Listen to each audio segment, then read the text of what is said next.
हमारे साथ खुद प्रदेश के मुखिया योगी आदित्यनाथ मौजूद है। सबसे पहले आपका बहुत बहुत स्वागत है कैपिटल टीवी में। आपने कैपिटल टीवी से खास बातचीत की थी, आपने कहा था हम पूर्ण बहुमत के साथ सत्ता में आएंगे। जो रुझान आ रहे हैं उसमें आप काफी ज्यादा सीटों के साथ आगे बढ़ रहे हैं। बहुत बहुत बधाई हो योगी जी आपको। नहीं, देखिए, सबसे पहले तो ये उत्तर प्रदेश की जनता का मैं धन्यवाद देना चाहता हूँ और सभी विपक्षी दलों को भी ये कहना चाहता हूँ कि जो काम करता है आता वही है। और मैंने उनसे पहले भी यही बात कही थी, लेकिन किसी ने हमारी बात पे इतना ध्यान नहीं दिया, उससे हमें कोई फर्क भी नहीं पड़ा। हमने तो पहले ही कहा था कि हमने खुद नहीं कहा था, लेकिन सब कहते थे कि आएगा तो योगी आएगा, तो बाबा ही आएगा, तो यही। हम यहाँ पर सबसे पहले तो सभी को धन्यवाद देता हूँ मैं, यूपी की जनता को, हमारी पार्टी बीजेपी को, मोदी जी को, और जो भी कार्यकर्ता छोटे से छोटे बड़े से बड़े जो भी इस महाकुंभ में हमारे साथ थे, मेहनत की, आपके चैनल को भी, आपके चैनल के माध्यम से जो लोग देख रहे हैं उनको भी, कि आप सभी ने हमको पूर्ण बहुमत दिया। और भले वो आप काम देखते हुए आपने हमारे को वो बहुमत दिया, भले ही आपने वो नाम देखते हुए बहुमत दिया, भले आपने वो हमारी कार्यशैली देखते हुए हमारे को बहुमत दिया, पर सबसे बड़ी बात यही है कि देखिए, विपक्ष के उल्टे सीधे हथकंडों के बावजूद भी बीजेपी सरकार आ गई। चलिए, बहुत बहुत बधाई है। एक इतिहास रचने जा रहे हैं आप। आपके विरोधी लगातार आपको लेकर कई बार हुंकार भरते हुए नजर आए, अपने विरोधियों को क्या कहेंगे आप?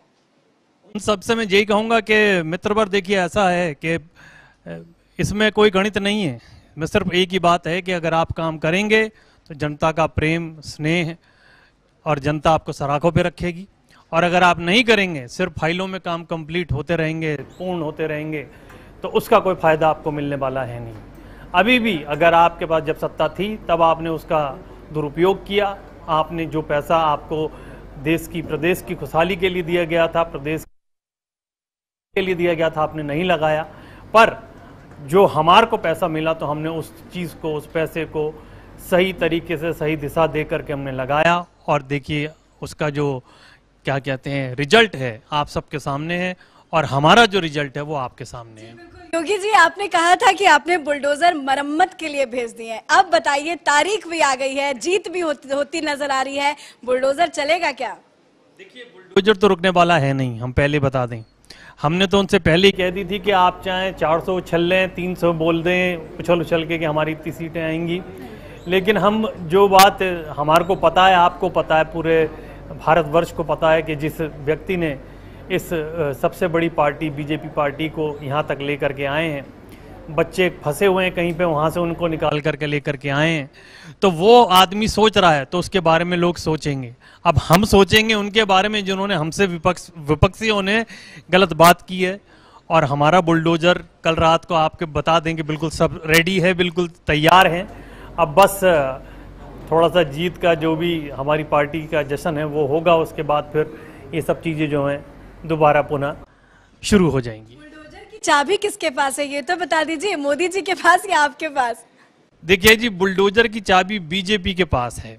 बीजेपी हमारी पार्टी है, और मैं आपको बताना चाहूँगा कि इसमें चाहे वो मोदी जी हों, चाहे वो मैं हूँ, चाहे वो शाह साहब हों, अमित शाह साहब हों, सबके हाथों में एक ही चाबी रहती। जैसे बोलते हैं ना कि छोटा भाई अगर घर पे है और वो उसे कहीं जाना है तो वो चाबी लेकर के गाड़ी लेकर के चला जाता है। उसी प्रकार, उसी तरीके से कहीं भी हमारे को यूपी में ऐसा लगेगा कि बुलडोजर की ज़रूरत है तो हमें चाबी देने में कोई दिक्कत नहीं है अपनी पार्टी वालों को, कि आप लीजिए और हमें बताइए, या अगर आप नहीं करना चाहते हैं, हम यहाँ के मुख्यमंत्री हैं, तो फिर हम आपको बताएंगे कि किस तरीके से सफाई होगी, और हम सफाई करेंगे।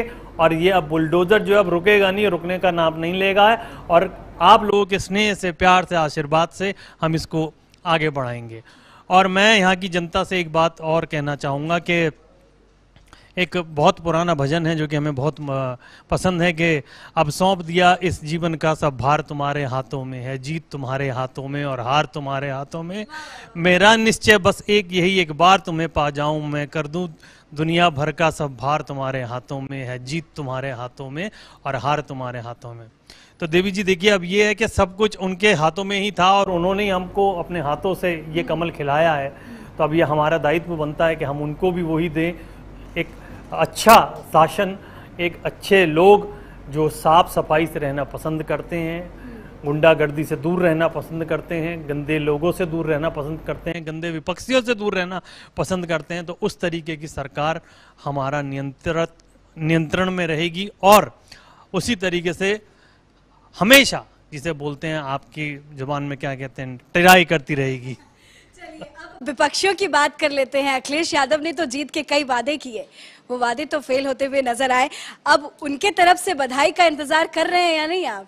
नहीं, अभी हमारे सेक्रेटरी महोदय ने हमें बताया कि आपके नाम के लड्डू आ गए हैं, तो हमने कहा भाई वो तो उन्होंने अपने लिए बनवाए होंगे, जरा चेक कर लीजिए, कहीं पता लगे कि भांग के लड्डू वगैरह उन्होंने कुछ भेज दिया हो। तो पहले आप चेक कर लीजिए खाने लायक हैं भी या नहीं, उसके बाद फिर बंटवाइएगा, क्योंकि लड्डू में किसी का वो नहीं होता है।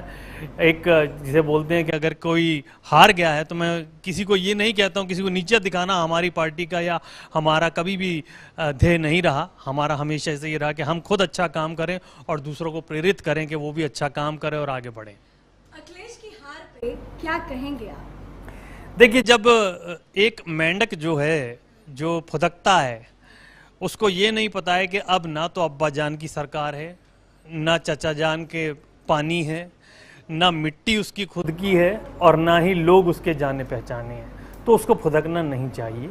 उसको हकीकत से, सच्चाई से रूबरू होना चाहिए। और सच्चाई यही है कि जिसने, जैसे मैंने पहले भी आपको बोला, जिसने काम किया है, जिसको काम का पता है, फाइलों में काम कंप्लीट नहीं होते हैं, काम करने से काम कंप्लीट होता है, पूरा होता है। और वो जब पूरा हो जाता है तो जनता आपको सराखों पे नहीं अपने सर पे बिठाती है, जो कि यूपी की जनता ने हमें बिठा करके ये साबित कर दिया।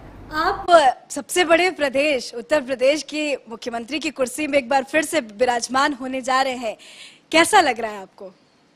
देखिए, हम तो यही कहेंगे कि हमारा जो तरीका है, तौर तरीका जिसे कहते हैं, तो सिर्फ वही है कि हम अपने देश की, अपने प्रदेश की किस तरीके से सेवा कर सकें।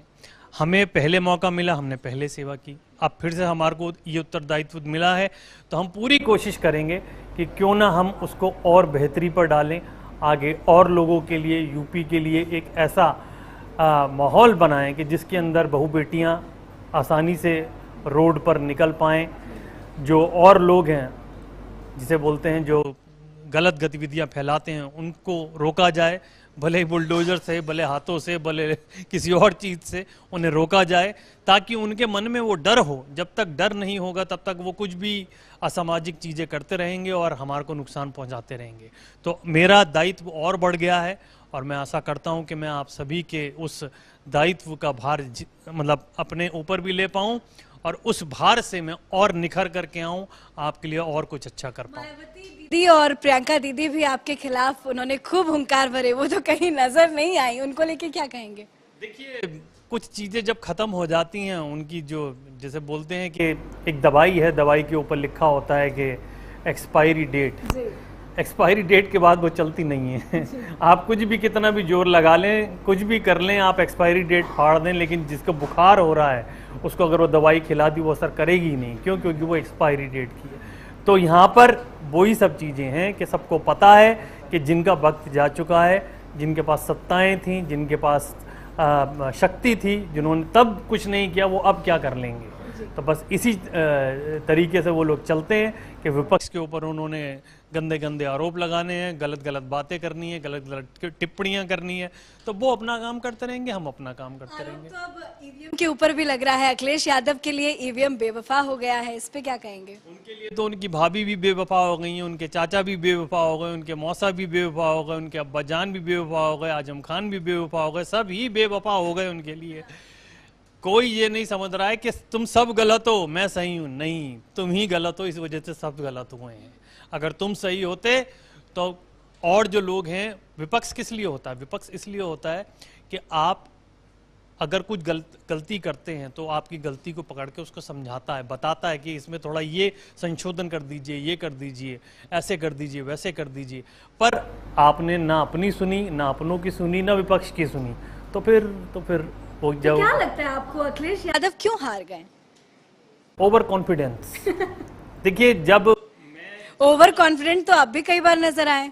देखिए देखिए, एक होता है ओवर कॉन्फिडेंस और एक होता है स्वाभिमान। मैं अपने स्वाभिमान से यहाँ तक पहुँचा हूँ। क्योंकि मैंने काम किया, मैंने सिर्फ वो चीज़ करी जो जिसे आपकी ज़बान में कहते हैं बेसिक राइट करे मैंने, कि मेरे को क्या करना है यहाँ पे होके। मैंने सड़कें बनवाई, हमने यहाँ पर हमारी पार्टी ने हमने यहाँ पर क्या बोलते हैं एयरपोर्ट बनवाए, यहाँ पे जो लोग असामाजिक तत्व फैला रहे थे उनको रोका। जो जो चीज़ें मैं सही कर सकता था मैंने करने की कोशिश की, और उसके बाद उसका नतीजा आपके सामने है।